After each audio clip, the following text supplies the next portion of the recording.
जयपुर सहर में थिबा जिला शिक्षा और प्रशिक्षण प्रतिष्ठान अध्यक्ष राज्य सरकार निर्देश को पालन न करिथिबा दृष्टि को आसी।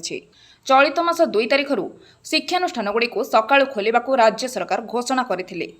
ग्रीष्मर प्रभाव तापमात्रा 52 डिग्री अधिक होई चालुथिबा जोगु 2 तारिख विभिन्न स्कूल और कॉलेज सकाळ 6 रु दिन 11 पर्यंत रहिबो बोली निर्देश देइथिबा बेले जिल्लार प्रत्येक स्कूल नियम को मानि सकाळ स्कूल गुडी को खोला जाउथिला, किंतु जिला शिक्षा प्रशिक्षण प्रतिष्ठान अधीन रे रहिथिबा स्कूल आज पर्यंत सारा दिन बेला ही छात्र छात्री को पाठ पढ़ाउछंती। अध्यक्षक वक्तव्य अनुसार उपरस्थ अधिकारी द्वारा चिठी होई आमर हस्तगत होई नथिबारु दिन बेले ही श्रेणी कक्ष चालू रहुछि। किछि दिन तळे आलोचना चलीथिला, किंतु कौनसी उत्तर मिली नाही बोली मंतव्य दैछंती अध्यक्ष। जदि कौनसी छात्र छात्री अंशुघात आघात हुअंती, अन्य किछि असुविधा हुए ताहले एथिपाई दायी किए बोली साधारण प्रश्न उठिछि। सर आपन परिचय दियौ। हां, मो नाटा रूपचंद्र सोरेन आउ डाइट प्रिंसिपल।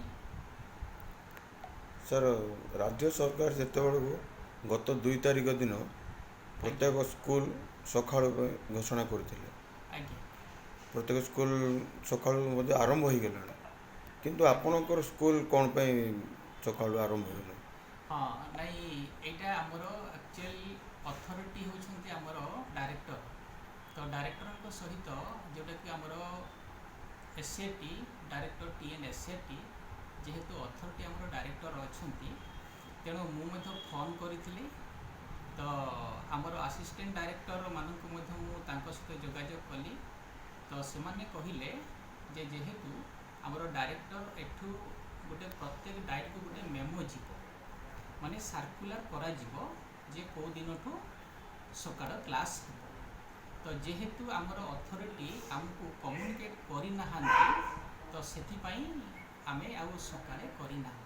एटा जेहेतु हमर बड़ पिला जाको बड़ पिला सहित सेमती किछि नाही, किंतु हमर अथॉरिटी जेहेतु डायरेक्टर चिट्ठी देई नाहांती आउ बहुत थर मध्य समिति आगुर मध्य से जोटा जिते बड़े जो कामटी एठी हमको दिया जाए केवल डायरेक्टर निर्देश ही आमे काम करिथा।